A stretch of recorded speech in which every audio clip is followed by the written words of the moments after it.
आर्बिट्रेयम अब सबसे बदला लेने को तैयार है। ये ऐसे बुल रन में जा रहा है जिससे वापसी नहीं होगी। ये इस साल मेरे टॉप 10 टोकन्स में से सबसे बुरा परफॉर्म करने वाला टोकन था, लेकिन अब ये तारीख को बदलने के लिए तैयार है। मैं ऐसा क्यों सोचता हूं? आर्बिट्रेयम क्यों बुल रन में जाने वाला है, ये बताने के लिए ही मैंने ये वीडियो बनाई है। तो मैं हूं अली रेहान, आप देख रहे हैं crypto Baba. So let's dive in.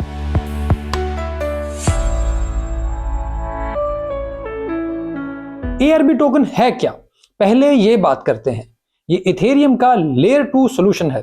वैसे मैं बाकी लेयर 2s के बारे में इतना अच्छा नहीं सोचता और मैं इसकी सिक्योरिटी और डिसेंट्रलाइजेशन पर भी तनकीद करता रहता हूं, लेकिन यहां मामला सिर्फ और सिर्फ मेरे लिए प्रॉफिट का है। मैं इस वजह से आर्बिट्रेयम में हूं और अब भी इसे होल्ड करता हूं।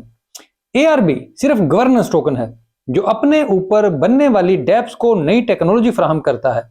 यानी आप C++ जैसी कंप्यूटर लैंग्वेज में भी इस पर डेप लॉन्च कर सकते हैं। ये इसके यूज केस की सबसे बड़ी वजह है। ये सहूलत बाकी लेयर 2s में मौजूद नहीं, या मौजूद भी है तो बहुत लिमिटेड है। टोटल टोकन सप्लाई 10 बिलियन है, जिसमें से 42.7 ट्रेजरी में मौजूद हैं। टीम के लिए 26.1 है, यानी अदायगियों के लिए। इन्वेस्टर्स के लिए 17.53% टोकन मौजूद हैं। यूजर्स के लिए एयर ड्रॉप के लिए 11.62% टोकन मौजूद हैं। डाउ एयर ड्रॉप के लिए 1.13% टोकन है। अब यहां यह बात आपको हिसाब किताब करने के लिए नहीं बताई, ये इस वजह से बताई है कि आपको अंदाजा हो कि टोकन्स इतनी जल्दी सप्लाई में नहीं आएंगे। एयर ड्रॉप भी थोड़े हैं। दूसरा, टीम को अखराजात के लिए जो टोकन दिए जा रहे हैं वो भी अगले 15 साल में इस्तेमाल होंगे। तो इस हिसाब से देखें तो ARB पर सप्लाई प्रेशर ना होने के बराबर है। अब इन्होंने एक नया फैसला किया है। आर्बिट्रेयम गवर्नेंस ने $50 मिलियन के प्रोग्राम का ऐलान किया है। जो लोग आर्बिट्रेयम पर प्रोजेक्ट बनाएंगे उन्हें गवर्नेंस फंड करेगी। अगर आपको याद हो तो सोलाना के प्राइस बढ़ने की बड़ी वजह भी यही थी। उन्होंने भी हाल में ही ऐसा ही प्रोग्राम शुरू किया है। पिछली बार बुल रन में एवलांचे ने $180 मिलियन का प्रोग्राम शुरू किया था, जिसके बाद उनका बुल रन शुरू हुआ था। इस बार बाकी तमाम प्रोजेक्ट्स भी यही काम कर रहे हैं। इनके असल नताई तो अगले बुल रन में आएंगे, लेकिन इस बार भी इनको काफी फायदा होगा। और इस वजह से मैं अवलांचे का फैन हूं कि वो हर बार सबसे एक कदम आगे होते हैं। जो अवलांचे ने पिछली बार किया वो ये सब अब कर रहे हैं। इस बार अवलांचे को पिछली इन्वेस्टमेंट का फायदा होगा और सोलाना, आर्बिट्रेयम समेत बाकी को अगली बार।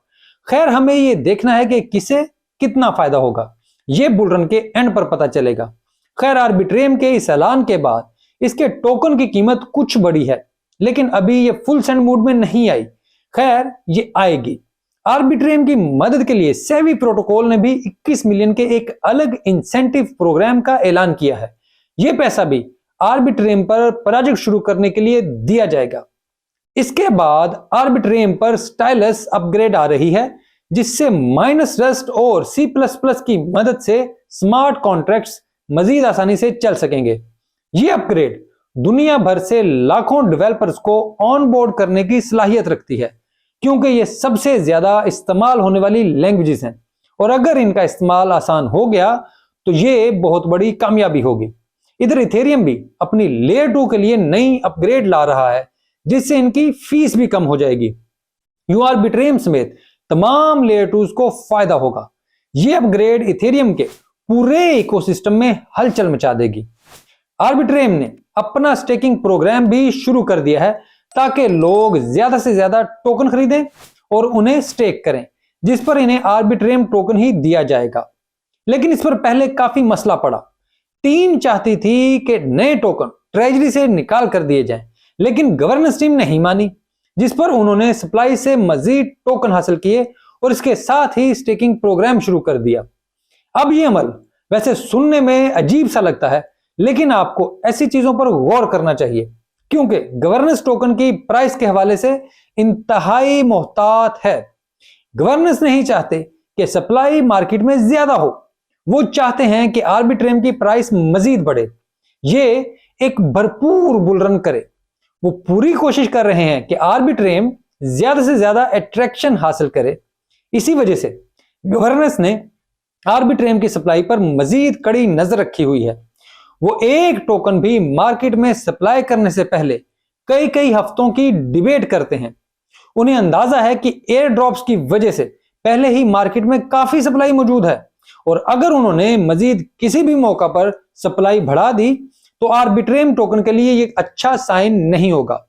इसी वजह से वो कोई भी ऐसा प्रपोजल पास ही नहीं होने देते जिसमें टोकन की सप्लाई बढ़े। इसी वजह से वो डेवलपर्स प्रोग्राम में भी ये बात यकीनी बना रहे हैं कि जो मर्जी हो किसी भी तरह नए टोकन्स मार्केट में ना जाएं। मैंने कुछ दिन पहले इनकी डिबेट देखी ताकि अंदाजा हो कि इनकी गवर्नेंस कैसी है, तो आप यकीन माने ये एक दूसरे को गालियां निकालने पर आ गए। हालांकि मसला सिर्फ ये था कि इंसेंटिव प्रोग्राम में डेवलपर्स कितने फीसद टोकन बेच सकते हैं। बात 15% से शुरू हुई और बिलाखिर ये तय हुआ कि कोई भी डेवलपर 5% से ज्यादा टोकन नहीं बेच सकेगा, यानी 3 साल तक सिर्फ 5% हर साल ही टोकन बेचे जा सकेंगे। ये वो टोकन थे जो उन्होंने ट्रेजरी से नहीं निकाले। ये वो टोकन है जो इन्वेस्टर्स और गवर्नर्स के अपने टोकन हैं। वो आर्बिट्रेम को बेहतर बनाने के लिए अपने टोकन इसमें डाल रहे हैं, लेकिन इन्हें मसला सिर्फ सप्लाई का था कि किसी भी तरह आर्बिट्रेम की सप्लाई ना बढ़े। अब ये देखकर मेरा यकीन और पुख्ता हो गया है कि नहीं, ये बुल रन में फाड़ कर रख देंगे। ये इंतहाई तेज कम्युनिटी है, बहुत तेज लोग हैं। इन्हें अंदाजा है कि बुल रन आ रहा है। इन्हें अंदाजा है कि आर्बिट्रेम आराम से बहुत बड़ा बुल रन करेगा। तो मैंने इसके लिए अपना टारगेट $20 रखा है। शायद ये इससे आगे भी चला जाए, लेकिन ये देखना होगा कि कब तक ये अपना बुल रन मुकम्मल करता है। मैंने जब आपसे अपने टोकन को शेयर किया और अपने प्राइस टारगेट दिए तो मेरे जहन में था कि ये टारगेट्स बुल रन के दरमियान में पूरे हो जाएंगे। इसके लिए मुझे आखिर तक जाने की जरूरत नहीं पड़ेगी। तो अब भी मेरा यही ख्याल है कि मेरे टॉप 10 सबसे पहले बुल रन में जाएंगे। इसका एक नजारा आप INJ की सूरत में देख चुके हैं और मेरा ख्याल है कि आगे भी आप ऐसे ही देखेंगे, जहां मेरी बातें मार्केट को डोमिनेट करेंगी। अब यह कोई गरूर वाली बात नहीं है, मैं बिल्कुल गलत भी हो सकता हूं। मेरी ये बात कहने का मतलब सिर्फ इतना होता है कि मेरी रिसर्च बाकी सबसे बेहतर है, इसी वजह से मेरे नताइज भी बेहतर आएंगे। अब अपनी रिसर्च पर बंदे को इतना तो यकीन होना चाहिए, इसी वजह से मैं ये बात करता हूं। क्या आपको ये सब बुरा तो नहीं लगता?